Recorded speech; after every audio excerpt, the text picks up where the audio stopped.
the global defense modernization race continues to accelerate.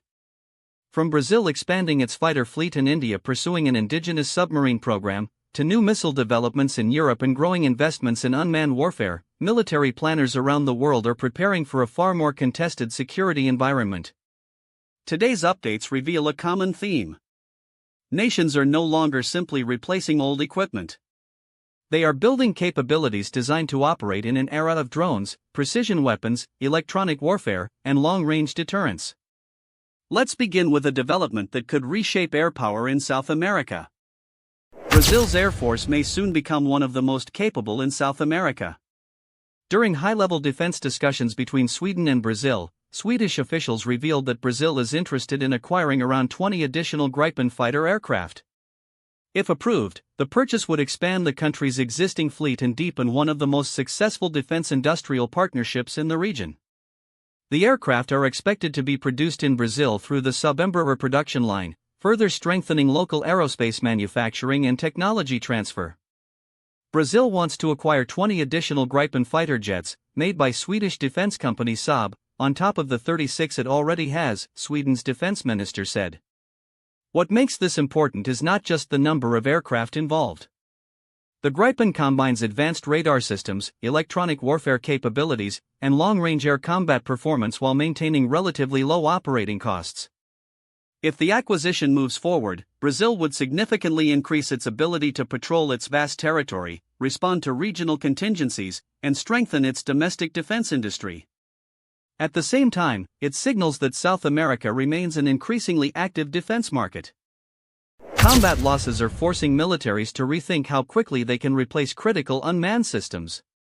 The U.S. Air Force has approved new requirements for an MQ-9 Reaper drone successor, shifting away from expensive, highly stealthy designs. Driven by heavy Reaper losses in recent conflicts, the new strategy prioritizes open architecture, mission flexibility, and modern mass production techniques.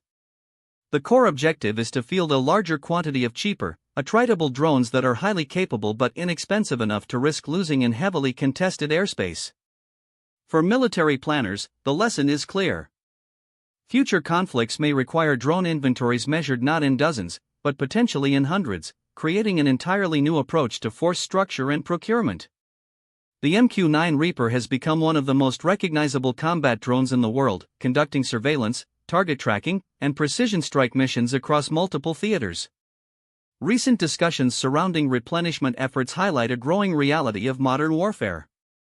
India's aircraft carriers are only as effective as the weapons carried by the fighters operating from their decks. Reports indicate the Indian Navy is pursuing new air-to-air missile solutions for its MiG-29K fleet, the primary fighter aircraft deployed aboard INS Vikrant and INS Vikramaditya.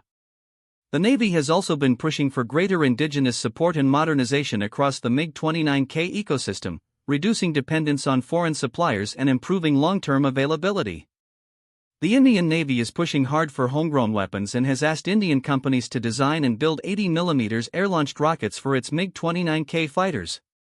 Right now those rockets are bought from abroad.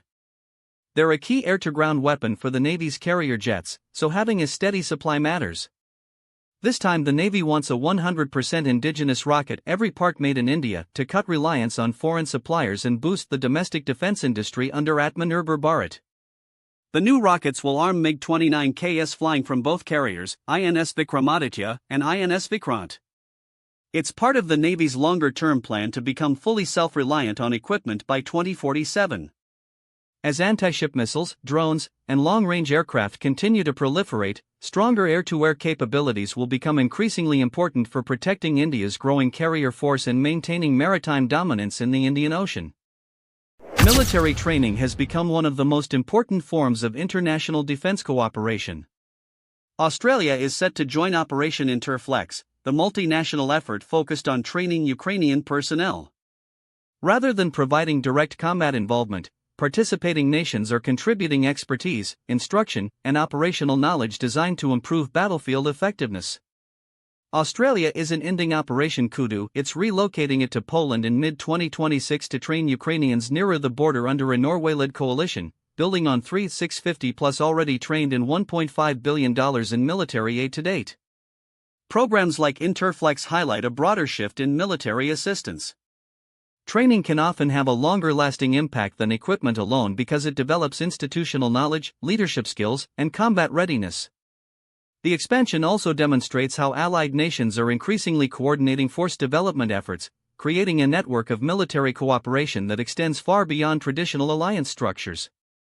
The Gulf remains one of the world's most strategically important defense regions. The United States has approved a significant defense package for Kuwait involving advanced military capabilities. The U.S. State Department has greenlit a possible $1.98 billion arms package for Kuwait, centered on counter-drone systems and supporting equipment. For Washington, these agreements reinforce relationships with key security partners. For Kuwait, they contribute to modernization efforts aimed at maintaining military readiness in a rapidly changing security environment. Europe's next generation of air combat missiles is moving closer to operational service. On June 1, 2026, France conducted the first supersonic launch of a MICA NG missile from a Rafale, a key step as the program shifts to qualifying individual subsystems in realistic operational scenarios. The test took place at the DGASA's missiles range in the Mediterranean, with MBDA, Dassault Aviation, and the French Air and Space Force involved. A missile designed to engage advanced aircraft, cruise missiles, and emerging aerial threats. The program is intended to replace older generations of weapons while maintaining effectiveness against increasingly sophisticated targets. The MICA NG retains the dimensions of the current MICA missile, 3.1 m in length, 160 mm in diameter, and a weight of 112 kilograms. The successful milestone demonstrates how European defense manufacturers are investing heavily in future air superiority capabilities at a time when demand for advanced air-to-air weapons continues to rise across NATO and partner nations. Su-57 fighter jets again capture headlines. Russian President Vladimir Putin has offered New Delhi Russia's fifth-generation stealth aircraft Sukhoi Su-57 and proposed its joint production in India, highlighting the strong strategic partnership between the two countries. In an interaction with heads of leading global news agencies on the sidelines of the St. Petersburg Economic Forum, Mr. Putin said Moscow is still keen to involve New Delhi in the Su-57 aircraft program.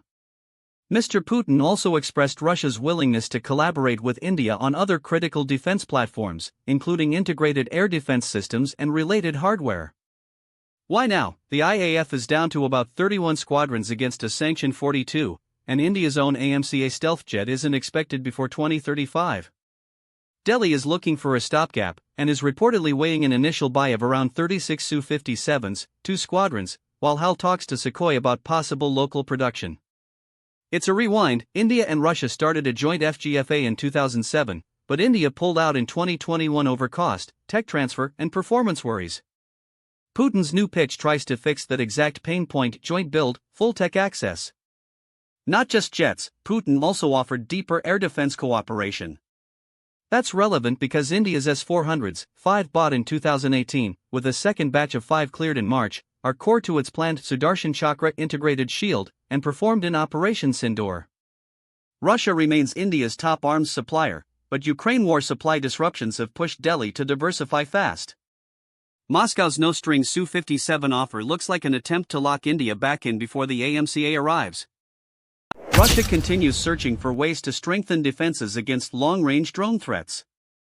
Footage from Russia shows a Mi-26 heavy-lift helicopter hoisting a Pantsir-SMD air defense system onto the roof of a Moscow skyscraper circulating on social media.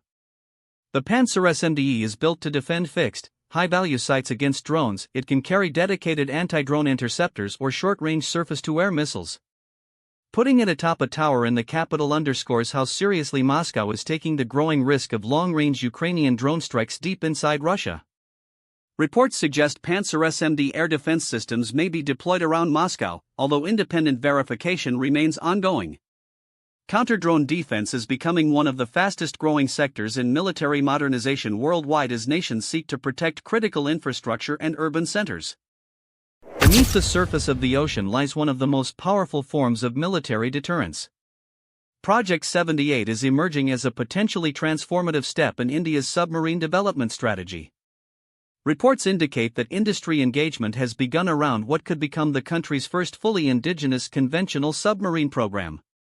Project 78 or Project 78A is a broader, long-term conceptualization framework within India's naval shipbuilding strategy, often discussed in parallel with India's nuclear-powered attack submarine (SSN) ambitions. Unlike surface warships, submarines can operate with a high degree of stealth, making them exceptionally valuable for surveillance, sea denial, intelligence collection, and deterrence missions.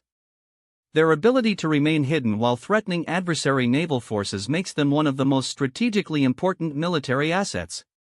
If successfully developed, Project 78 would represent more than a new naval platform. It would demonstrate growing confidence in India's ability to design and build increasingly sophisticated defense systems without relying heavily on foreign designs. In strategic terms, indigenous submarine capability remains one of the most important long-term objectives for any nation seeking maritime influence, undersea dominance, and greater defense industrial self-reliance. From fighters and missiles to drones and submarines, these developments show that military modernization is accelerating across every domain of warfare. Follow us at Golden Rule 16 for more exciting, latest and confirmed defense update.